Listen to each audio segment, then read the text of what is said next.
তৈরি করার জন্য একটা হচ্ছে ফ্যাক্ট, আরেকটা হচ্ছে মাইন্ডসেট তৈরি করার জন্য প্র্যাকটিক্যাল ডেমনস্ট্রেশন। তারা যখন মাজার পূজা বলছে তো কিছু প্র্যাকটিক্যাল ডেমনস্ট্রেশন, মেবি 20%, মেবি 25%। তো প্র্যাকটিক্যাল ডেমনস্ট্রেশনের মধ্যে দুই একটা মাজারের কর্মকাণ্ডকে তারা কি করেছে, হাইলাইট করেছে, ওটা পিক আপ করেছে, পিক আপ করে ভিডিওর সাথে এটা চালাইছে। বুঝতে পেরেছেন? যেমন উর্সের কিছু ভিডিও আপনারা দেখবেন, গরু নিয়ে যাচ্ছে, নাচাচ্ছে, এগুলাই তো দেখছেন। এগুলা দেখে আমার ছেলে মাইন্ডসেট তৈরি করে ফেলেছে।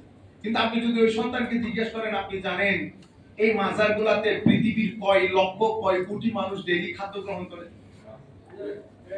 আপনি আমাকে বলেন তো, পৃথিবীর সে কোন রাজা মহারাজা যার বাড়িতে ডেইলি 1-2 হাজার 3,000 মানুষ খাদ্য গ্রহণ করে? আছে? মাজারের পয়সা 85% মাদ্রাসা যেগুলা চলে, এগুলা কি সুন্নিদের মাদ্রাসা? না, চলে তো। আচ্ছা, ওয়েলফেয়ারের ক্ষেত্রে এবং সমাজের কোএক্সিস্টেন্স যেটাকে বলে টলারেন্স, সবার সাথে সম্প্রীতির সাথে চলা, এটার প্রমোশনের ক্ষেত্রে মাজারের যে অবদান, এটাকে আন্ডারএস্টিমেট করা হয়নি। আচ্ছা, লাখো মানুষ সামাজিকভাবে ডিপ্রেসড।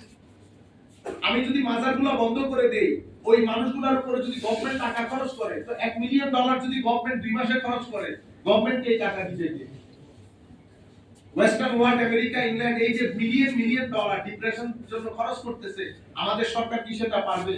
আপনি একটা রাস্তা বানাইতে পারেন না, সে $1 মিলিয়ন ডিপ্রেশন জন্য খরচ করবে। এই যে হিলিং সেন্টার, এটাও কিন্তু মাজার থেকে হয়।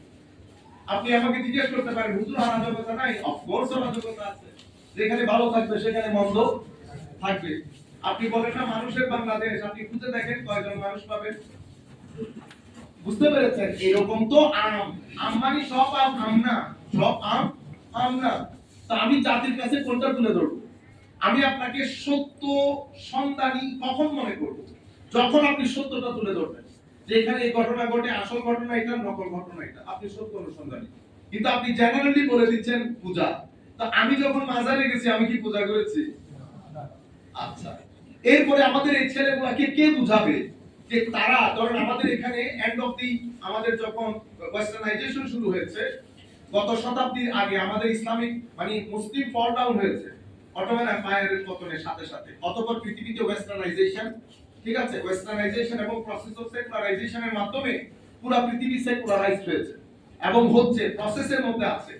এবং 1971 থেকে বাংলাদেশের মধ্যে যে প্রসেস অফ সেকুলারাইজেশন চলতেছে, এটার আদলে আপনি কালচার বলেন, স্টেট বলেন, এডুকেশন বলেন, সমক এবং মোরালিটি বলেন, সব সেক্টরের মধ্যে কিন্তু সেকুলারিজম প্রতিষ্ঠিত হয়ে গেছে। বুঝতে পেরেছেন? এখন আমার ভাই চিল্লারি শুধু সেকুলারিজম এথিজম না, আই নো সেকুলারিজম এথিজম না, কিন্তু সেকুলারিজম এথিজম মুক্ত নয়।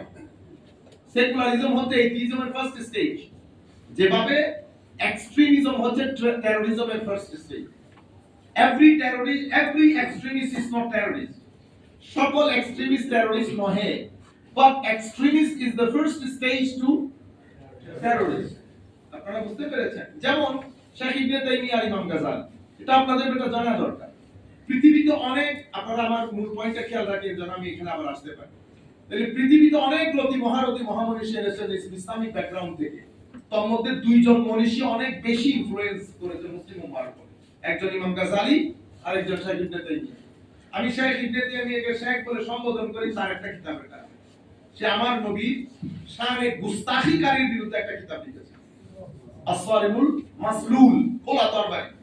এটার কারণে ওনার প্রতি আমার একটা সামান্য সম্মান। বুঝতে পেরেছেন? আচ্ছা, ওনার ইনফ্লুয়েন্স ছিল ইতোপূর্বে 5% মুসলমানদের উপর, কিন্তু সেটা এখন হতে হতে হতে হতে 35-40% পর্যন্ত গেছে। কিন্তু উম্মতে মুসলিমার উপর একচ্ছত্র আধিপত্য করেছেন ইমাম গাজ্জালী। বুঝতে পেরেছেন? 6 মানে 6 হিজরির পর থেকে, 6 হিজরির পর থেকে আজকের দিন পর্যন্ত একচ্ছত্র আধিপত্য ইমাম গাজ্জালী, মুহিউদ্দিন ইবনে আরবি, জালালউদ্দিন রুমি। তো ওয়েস্টার্ন কান্ট্রি বন্দুক ধরেছে কার দিকে? রুমির দিকে। বুঝতে পেরেছেন? মুহিউদ্দিন ইবনে আরবির দিকে, ইমাম গাজ্জালীর দিকে। অথচ জানেও না এই তিন ভদ্রলোকের কিতাব পড়ে এখনো নন মুসলিম যারা ইসলাম কবুল করে, মেজরিটি ইসলাম কবুল করে এই তিনজনের কিতাব পড়ে। ওয়াস্তবলি শুনে না, আপনার ওয়াস্তবলি শুনে না। তাইলে আমি আপনাদেরকে যেটা বলতে চাচ্ছিলাম যে আমরা এটা বলছি না যে প্রত্যেক ইবনে তাইমিয়ার যারা ছাত্র তারা টেররিস্ট, এটা বলছি না, কিন্তু আমরা বলতে চাচ্ছি যারাই টেররিজম বা এক্সট্রিমিজমে বিশ্বাস করে তারা ইবনে তাইমিয়ার আইডিওলজি ধারণ করে। আবার আপনারা বুঝেন, মানে all followers of Ibn Taymiyyah are not extremists, but we must say that all the extremists belong to the school of Ibn Taymiyyah. প্রত্যেক যারা এক্সট্রিমিস্ট তারা ইবনে তাইমিয়ার স্কুলের ছাত্র, প্রত্যেক ইবনে তাইমিয়ার স্কুলের ছাত্র এক্সট্রিমিস্ট নহে। আপনারা বুঝতে পেরেছেন জিনিসটা? তাইলে আমাদের এখন যেটা বুঝতে হচ্ছে যে এইথিজম মানে সেকুলারিজম এইথিজম না, কিন্তু সেকুলারিজম এইথিজমে তার কাছে। তো পৃথিবী ওয়েস্টার্নাইজ হতে হতে হতে হতে এখন কোন পর্যায়ে? এখন আমরা গডলেস ওয়ার্ল্ডের দিকে, কিছুক্ষণ আগে তোমাদের যেটা বলেছি, গডলেস ওয়ার্ল্ডের দিকে যাচ্ছি। এবং আমাদের পরবর্তী প্রজন্ম কোন ওয়ার্ল্ডে জন্মগ্রহণ করে আল্লাহ পাক জানে। এবং পৃথিবী তাদেরকে গডলেস বানানোর জন্য সমস্ত মাসালা জোগাড় করে ফেলেছে। এই যে মাজার পূজারি বলছে, মাজার থেকে দূরে থাকা মানে হচ্ছে আপনি ধর্মের প্যারেক থেকে বের হয়ে গেছেন। এখানে দ্বীনের প্যারেক হচ্ছে মাজার, আউলিয়া ইকরাম, খানেকা, এটা হচ্ছে প্যারেক। আপনি যখন মাজার থেকে বের করে ফেলবেন, বুঝতে পেরেছেন? তাইলে আপনি সব যে জায়গাতে সুপার গ্লু দিয়ে ইমানকে লাগিয়ে রাখে সেই জায়গা থেকে বের করে ফেলবেন, নাম্বার 1। এর পরবর্তীতে আপনি যখন আলে রাসূলের নামই বন্ধ করে দিবেন, যেমন আমাদের এখানে অনেক ইসলামী দল আছে না, ঠিক আছে, সবাই সম্মানের, কিন্তু অদ্ভুত বিষয় হচ্ছে মুখে তালা, মুখে তালা। যদি কোরআন শরীফের কোনো আয়াত না থাকতো, শুধু হাদিস শরীফ আসতো, তবুও তো মনে বুঝতে হবে যে কোরআন শরীফের কোনো আয়াত নাই। কোরআন শরীফের আয়াত অগণিত, অসংখ্য হাদিসে পাক। রাতে ঘুমানোর সময় তো যদি সত্যিকার অর্থে আমার নবীর নিসবত থাকতো, যদি ইমানের মধ্যে চেতনা থাকতো, যদি ইমানের মধ্যে যৌক ও শোক থাকতো, একবার হলেও লজ্জায় হলেও বলতে ইয়া রাসূলুল্লাহ মাফ চাই, আল্লাহর রাসূল মাতার। কিন্তু এরকম বেগাইরত আমরা হয়ে গেছি, এরকম বেগাইরত যে পুরা মাস চলে যাচ্ছে, মানুষ তো মাসে হলে একবার খবর হইলো না। তো এখন আপনি বেটা ওই কারণে আমরা আপনাদের কারোর সাথে আমাদের শত্রুতা নেই। আপনি যখন বলতেছেন আইন প্রতিষ্ঠা করবেন, আকিমুদ্দিন, একামতে দিন, সেটা আমরা আগামী 2-1 দিনের মধ্যে আপনাদেরকে বলবো। আপনারা ওই বক্তব্যটা অবশ্যই শুনবেন। একামতে দিনের অর্থ কি, কোরআনে পাকের দেওয়া অর্থ কি, আর আপনি আমাকে যেটা বুঝাচ্ছেন সেটা কি। আমরা একামতে দিনের অর্থ আপনারা যেটা বুঝান, পৃথিবীর কোন তাফসীরের কিতাবের মধ্যে একামতে দিনের অর্থ নাই, শুধু মওদুদী সাহেব ছাড়া। আপনারা বুঝতে পেরেছেন? তাইলে এখন আপনি একামতে দিন আমরাও চাইতেছি, কিন্তু কারবালার মধ্যে আপনি যখন কারবালার পরে দিন প্রতিষ্ঠা করতেছেন, তো আপনি কোন আদর্শ লালন করতেছেন, কোন জজবা লালন করতেছেন, you must have to make it clear to us, either Yazidiyat or Husayniyat। আপনি না এদিকে না ওদিকে আপনি বলতেছেন না আমরা সবাই মুসলমান, আমরা সবাই মুসলমান। বুঝতে পেরেছেন? তাহলে আমরা সবাই মুসলমান হলে তো সবাই মুসলমান হয়ে গেছে, আর কোনো অসুবিধা নাই। তাহলে আপনি খারিজিকে খারিজি বলতে পারবেন। এরা নিজেদেরকে আসহাবুত তাওহীদ বলতো, আসহাবুত তাওহীদ বলে ইতিদাল, তাওহীদপন্থী যারা খাওয়ারিজ, এদের মূল নাম হচ্ছে আসহাবুত তাওহীদ ওয়াল ইতিদাল। এরা হচ্ছে মডেস্ট, মুতাদিল, মডারেট এবং তাওহীদবাদী সংগঠন খাওয়ারিজরা। আচ্ছা, তাইলে এখন পৃথিবী যে জায়গায় যাচ্ছে, গডলেস ওয়ার্ল্ড বলছি না, ওই জায়গায় যেতে আপনাকে কনফিউশন তৈরি করা হচ্ছে। এরপরে আলে বাইতে রাসূল একদম নাম নেওয়া বন্ধ। আমরা কিছুদিন আগে আমেরিকার স্বাধীনতা দিবস পালন করছি না, সবাই গেছি, আমরা দাড়িওয়ালা যারা তারাও গেছি, আমরা দাড়ি যাদের নাই তারাও গেছি। বুঝতে পেরেছেন? আমরা শানে আমরিকি, শানে আমরিকিয়তের উপর আমাদের তো ক্রীড়াত আছে, সুবহানাল্লাহ। এরা তারা না যারা আমার ফিলিস্তিনি ভাইদের উপর, ইরানি মুসলমানদের উপর এই অত্যাচার করছে। আজকে আমরা ভুলে গেছি সব। এই কারণে এখানে পাওয়ার আসল, এটার মধ্যে আমি আপনাদেরকে নিয়ে আসতে চাচ্ছি। আল্লাহর দরবারে শুকরিয়া, আল্লাহ আমাকে তৌফিক দান করছেন, আমি এই জায়গায় পর্যন্ত আসতে পারছি। ঘটনা কোথায় জানেন?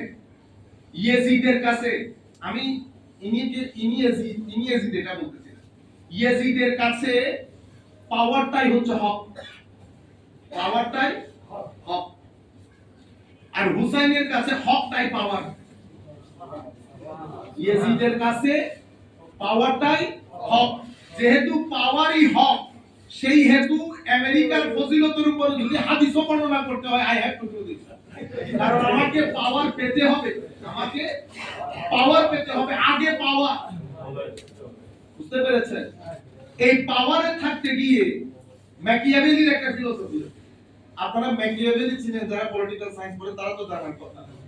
তো ম্যাকিয়াভেলি বলে আপনি পাওয়ারকে নিরঙ্কুশ রাখার জন্য, যেহেতু পাওয়ারই হক, পাওয়ারই ম্যাকিয়াভেলির ঈমান এটার উপরে। কারণ যদি তার ঈমান এটার উপর না হইতো, সে কেমনে বলে? তো পাওয়ারকে নিরঙ্কুশ রাখার জন্য, পাওয়ারকে কন্ট্রোল করার জন্য, পাওয়ারকে প্রিজার্ভ করার জন্য আপনি যেই কোনো ধরনের মিনস অ্যাপ্লাই করতে পারবেন, মারেন, কাটেন, চালান, সবকিছু করতে পারবেন, just to protect your power, just to protect your power. এটাকে আমাদের আধুনিক ভাষায় বলা হয় থিওক্রেটিক রুল। থিওক্রেটিক রুলকে ডিক্টেটোরিয়াল রুল বলে। মানে আপনি যাহা বলিবেন আমি তাহা মেনে নিতে বাধ্য। There is no constitution, whatever you saying this is constitution. If you say first, if you say হারাম, হারাম। আপনারা বুঝতে পেরেছেন না? আমার ভাই বলবে আমরা তো গণতান্ত্রিক দেশ, আপনারা হচ্ছেন ডেমোক্রেটিক ডিক্টেটোরিয়াল দেশ, ডেমোক্রেটিক ডিক্টেটোরিয়াল দেশ। তো এই জন্য আধুনিক গণতন্ত্রে এটাকে ইন্ডেক্স অফ ডেমোক্রেসিকে তিন ভাগে ভাগ করা: ফুল ডেমোক্রেসি, ডিফেক্টিভ বা ফ্লুইড ডেমোক্রেসি, হাইব্রিড রেজিম। এগুলো বললে আপনারা আবার রাগ করে ফেলবেন। আর एग्जांपल বুঝতে পেরেছেন? ফুল ডেমোক্রেসি আমাদের উলামায়ে কেরাম, আমরাও কথা বলার সময় একটু ইফস বাটস একটু কেটে কুটে করার দরকার। আপনি গণতন্ত্র হারাম যখন বলবেন, মানুষকে ডিসএগ্রি করার সুযোগ দিবেন। এখন সাব্বির আমাদের শহীদ গোলাম পীর আজহারী সাহেব মেরে মেরে যদি বলে আমি বলতেছি গণতন্ত্র হারাম, তা আমি তো ভয় আর কিছু বলবো। তার বিষয় হচ্ছে সে যখন কথাগুলো বলবে সুন্দর করে তুলে ধরবে যে আমার দৃষ্টিতে এই এই ডিফেক্টের কারণে আমি গণতন্ত্রকে হারাম মনে করি, তাইলে আমার অপিনিয়ন দেওয়ার একটা সুযোগ করে। আমি এটা আপনাদেরকে শিখাচ্ছি যারা বেটা আমাদের ছাত্র আছে এরকম হাত মাত নাড়ায়া যদি আপনি প্রথম দিন হারাম ঘোষণা দেন, আমি তো ভয় হচ্ছে এখানে। এই জন্য আপনি আমাকে অধিকার দিতে হবে টু ডিসএগ্রি উইথ ইউ। আপনি আমাকে অধিকারই দিচ্ছেন না, এটাকে বলা হয় একাডেমিক সন্ত্রাসবাদ, একাডেমিক টেরোরিজম, সন্ত্রাসবাদ। আপনি যাহা বলিতেছেন আমি তাহা মেনে নিতে বাধ্য হয়েছি। মনে রাখবেন, there are four kinds of, you can say, four kinds of rule or mode of rule. একটাকে আমরা বলি থিওক্রেটিক, আরেকটাকে বলি অটোক্রেটিক, আরেকটা ডেমোক্রেটিক, আরেকটা আমাদের ইসলামিক ডেমোক্রেসি। আমি ডেমোক্রেসি শব্দটা ব্যবহার করতেছি কারণ এটাই প্রচলিত সকল, কারণ আপনি ক্ষমতায় যাবেন দুই ভাবে কোরআনের দৃষ্টিতে, হয় ঢুকে আমারে তুলে আপনি বসে যাবেন ডিক্টেটোরিয়াল, হয় ওয়া আমরুহুম শুরা, ওয়া আমরুহুম শুরা বাইনাহুম। শুরা মানে তো বুঝছেন পরামর্শ, বুঝছেন? তাহলে হয় পরামর্শের ভিত্তিতে আসবে, তো যেটা পরামর্শের ভিত্তিতে আসা হয় এটাকে কি বলে? ডেমোক্রেসি বলে। এটা ওয়েস্টার্ন ডেমোক্রেসি না, এটা ডেমোক্রেসি বলতে লিঙ্গুইস্টিকলি স্পিকিং, যখন আপনি সকলের পরামর্শে ঢুকবেন, সকলের ঐক্যমতে ঢুকবেন, তখন শুরা। অথবা ডাইরেক্ট ঢুকে বসে যাবেন, আপনার হাতে দুইটা জিনিস, হয় মুসবি নয় ফেরাউনি। মুসবি শুরা বাইনা, ফেরাউনি দুইটা বসে যাবে, হুসাইনি শুরা বাইনা, আর ইয়েজিদি দুইটা বসে যাবে। তাইলে এখানে দুইটা way, either this way or that way. তো শুরা বাইনাহুম যেটা, সেটাতে কি থাকে? সকলের অংশগ্রহণ থাকে। যেটাতে অংশগ্রহণ থাকে আধুনিক দুনিয়া সেটাকে ডেমোক্রেসি ওয়ার্ড দিয়ে বুঝে। এখন আপনি যখন আধুনিক দুনিয়াকে অ্যাড্রেস করবেন, কোন ওয়ার্ড ইউজ করবেন?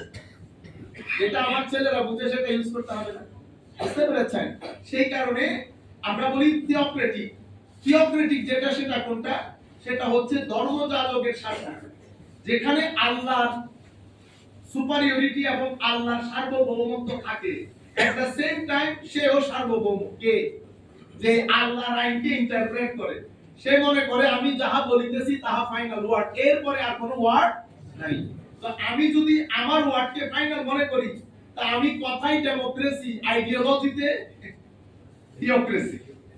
থিওক্রেসি কারণ এটা আল্লাহর আইন, আমি যাহা বলিতেছি তাহা ফাইনাল, এর বাইরে আর কোনো কথা নাই।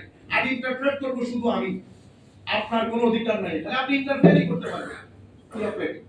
অটোক্রেটিক রুল কোনটা? অটোক্রেটিক রুল বুঝতে হলে আপনি ইয়েজিদকে বুঝলে অটোক্রেসি বুঝতে যাবেন।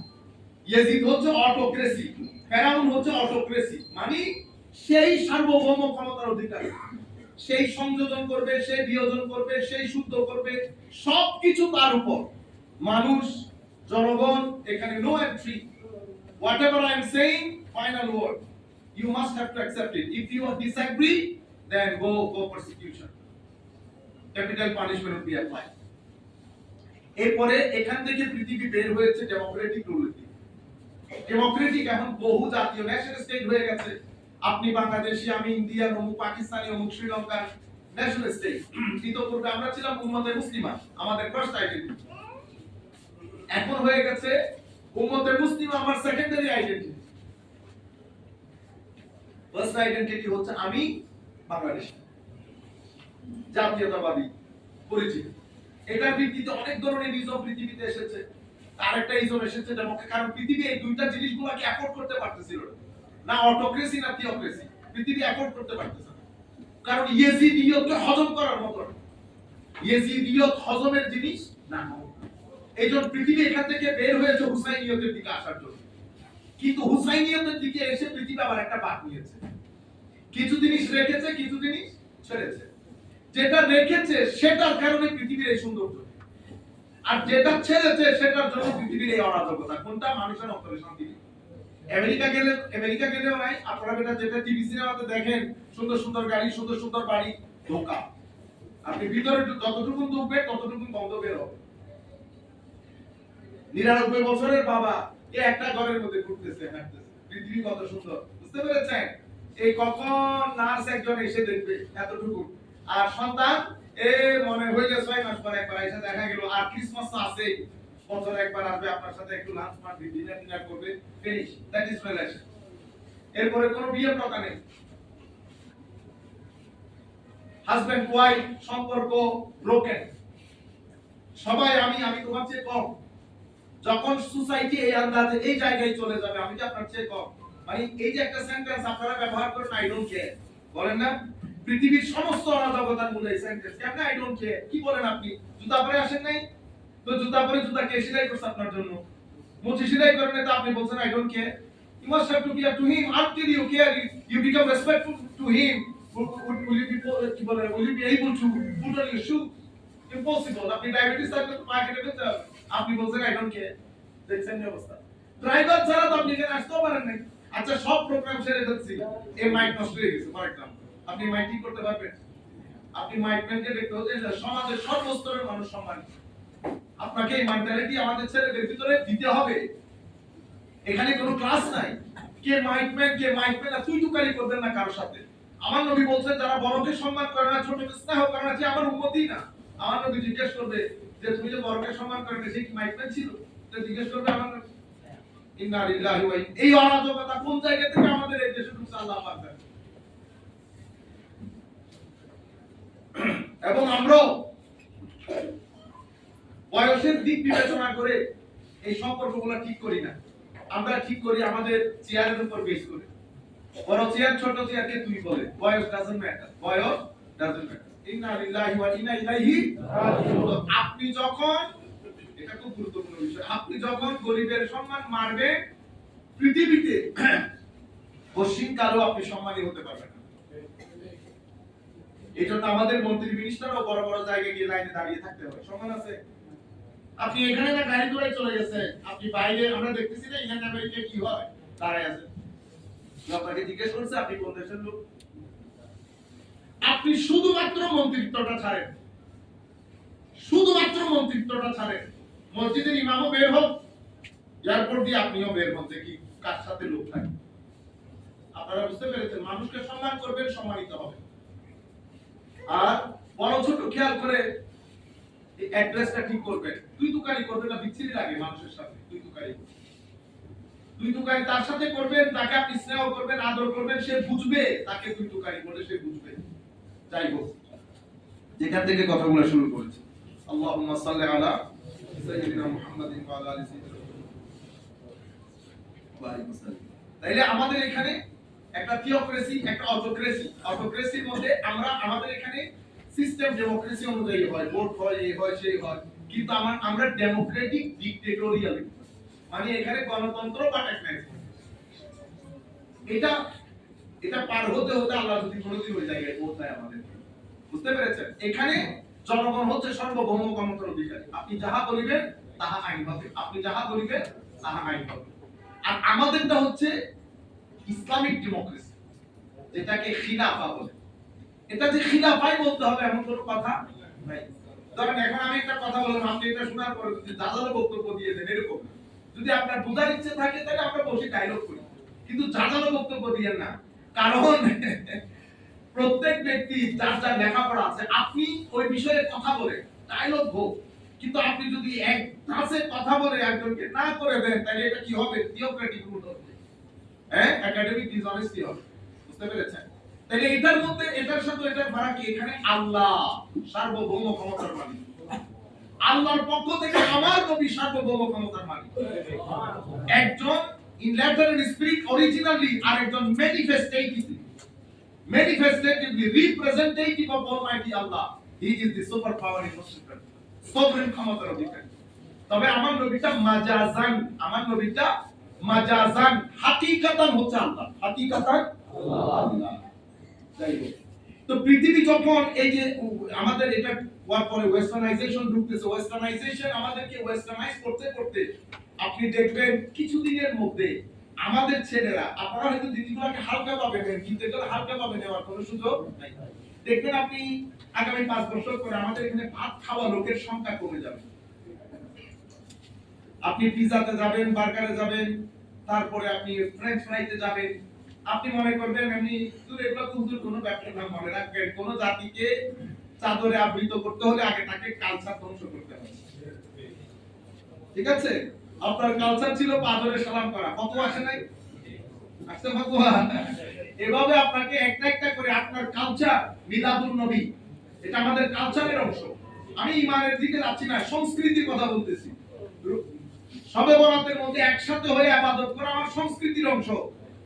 মেরাজুন নবী পালন করা, মসজিদে লাইট লাগানো আমার সংস্কৃতির অংশ, বুঝতে পেরেছেন? আপনি একটা একটা একটা এগুলো সব শিরক বেদাত, এগুলো সব শিরক বেদাতে ফেলে দিয়েছেন পুরো সংস্কৃতি। একটা ছেলে যখন এখানে আসবে সে বুঝতেও পারবে না এখানে কোন দেশে আসছে, একটা ড্রাই ঈমান রেখে যাচ্ছে, ঠিক ম্যাটেরিয়াল আর সেকুলার লোকের মতো ড্রাইনেস। এখানে কোনো শোক জোক বলতে পারবেন আমরা শেষ কোন দিন কান্না করেছি? আপনি না কানলে তো এটা আপনার অন্তর ডেড লক, আপনি এটা কনস্ট্রিক্ট হয়ে যাবে, আপনি 3 দিন পরে ডিপ্রেশনের শিকার হবেন। কারণ আপনার কলব বাতেন এটা মানে রিয়ালিস্টিকলি এটার ক্যারেক্টারিস্টিক হচ্ছে, এটা যদি একটু একটু ফিল না করে, স্যাড না হয়, খুশি না হয়, চোখ দিয়ে পানি পড়া তো একটা আলামতি রিপ্রেজেন্টেশন। অরিজিনালি তো এটা কানেক্টেড টু ইওর কলব বাতেনের মাইন্ড এন্ড সোল। আপনার মাইন্ড এন্ড সোল আপনার চোখে যদি না ভিজায়, আপনি তো 3 দিন পরে ডিপ্রেসড হবেন, এইজন্য আপনি আল্লাহর ওলির দরবারে গিয়ে দেখেন কান্না আসে কিনা। আমি কিন্তু সবে বরাত আপনাকে কান্না পাইতে পারি না, 2-2.5 ঘন্টা, 2-2.5 ঘন্টা না আপনি কাঁদতে পারছেন না আমি কাঁদতে পারতেছি, কারণ কান্না আসে কলব বাতেন থেকে। আর কলব বাতেন সফট হওয়ার আগে কাসওয়াতুল কলব হয়ে গেছে, কাসওয়াতুল কলব। কারণ আমার জিন্দেগির মধ্যে যদি ইয়েজিদি প্রভাব বেশি থাকে, এটা কাসওয়া হবে, এটা কঠিন হয়ে যাবে, পাথরের মতো রক লাইট হয়ে যাবে। আর আমার কলব বাতেনের মধ্যে যদি হুসাইনি ফিউজাত, হাসানি ফিউজাত থাকে, এটা ক্ষণে ক্ষণে কাঁদবে, ক্ষণে ক্ষণে আসবে, এটা যেতে যেতে কাঁদবে, যেতে যেতে চোখের পানি পড়বে, কারণ এখানে হাসান হুসাইনি ফিউজাত জড়িত। আর যদি ইয়াজিদি ফিউজাত জড়িত তো কাসওয়াতে কলব হয়। কাসওয়াতে কলব আপনার অন্তরকে কনস্ট্রিক্ট করে ফেলে। এটাকে আমাদের এখানে সুফিয়ায়ে কেরাম বলে বাসতুল কলব। তো ওনারা কি করেন এটাকে? আল্লাহু ইয়াবসুতু রিজকা কি আল্লাহুম্মা সাল্লি আলা ইয়াকবিদু ওয়া ইয়াবসুতু ওয়া ইলাইহি তুরজাউন। কবজুল কলব, বাসতুল কলব, সুফিয়ায়ে কেরামের কিতাবের মধ্যে একটা সাবজেক্টই আছে, কবজুল কলব, মানে আপনার কলব কনস্ট্রিক্ট হওয়া, বন্ধ হয়ে যাওয়া। তো বন্ধ হয়ে গেলে এটা ওই বন্ধ না, মেডিকেলি বন্ধ না, মেডিকেলি বন্ধ হয়ে গেলে তো মারা যাবে। কিন্তু আমার যখন স্পিরিচুয়ালি এটা কনটেন্সড হয়, তখন দেখবেন আপনি ডিপ্রেস হচ্ছেন, যেই হন আপনি ডিপ্রেস হবেন। আপনারা বুঝতে পেরেছেন? তো এই জায়গার মধ্যে এসে আল্লাহুম্মা সাল্লি আলা